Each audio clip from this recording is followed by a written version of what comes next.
আসসালামু আলাইকুম। আজকে জলপাইয়ের আচার করব। প্রথমে জলপাইগুলো কেটে নিয়েছি। তারপরে রসুন ছেঁচা, অনেকগুলো দেশি রসুন, পেঁয়াজ, আদা বাটা,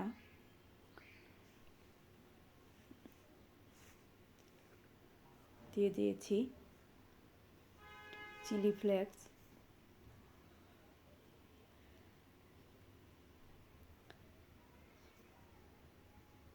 পাঁচফোড়ন,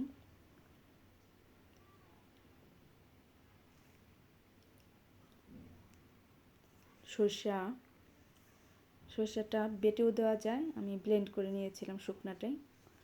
মরিচের গুঁড়া, হলুদের গুঁড়া, বিট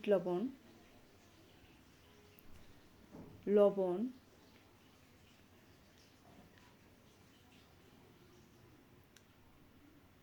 একটু চিনিও দিয়ে নিয়েছি।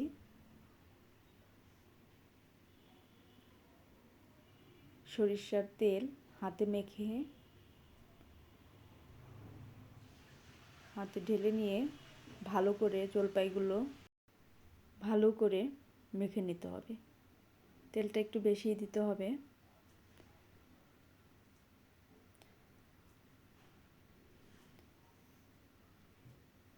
সরিষা গুঁড়া দিয়ে দিলাম, ব্লেন্ড করে নিয়েছিলাম যেটা, দিয়ে আরও ভালো করে অনেকক্ষণ সময় নিয়ে মাখতে হবে।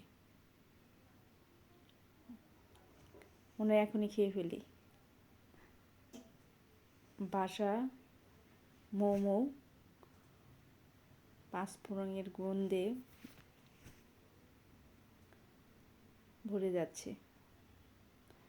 এখন চুলায় একটা কড়াই দিয়ে দিলাম। আচারের জন্য যতটুকু তেল লাগবে ডুবো, সেই পরিমাণ অনুযায়ী তেল দিয়ে দিয়েছি। তেলটা গরম হয়ে আসলে আস্ত পাঁচফোড়ন 1.5 চামচ দিয়ে দিয়েছি, দিয়ে ভালো করে এখন মেখে রাখা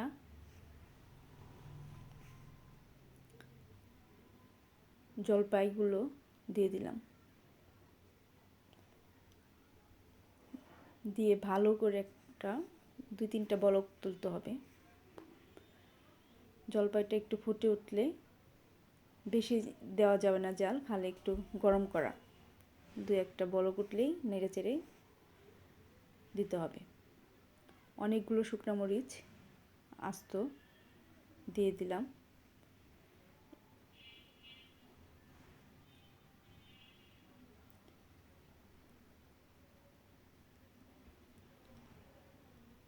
এভাবে ফুটে ওঠা পর্যন্ত নিচে যেন না লেগে যায় খেয়াল রাখতে হবে।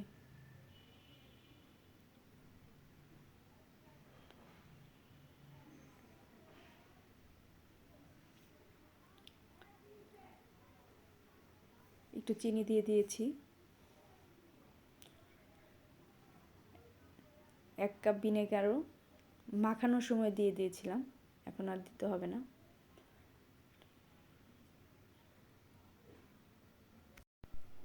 হয়ে গেছে। এখন চুলাটা বন্ধ করে দিব, দিয়ে ঠান্ডা হওয়া পর্যন্ত অপেক্ষা করব। উষুম উষুম হবে, আচারটা ঠান্ডা হবে, তখন বয়ামে উঠিয়ে ফেলব।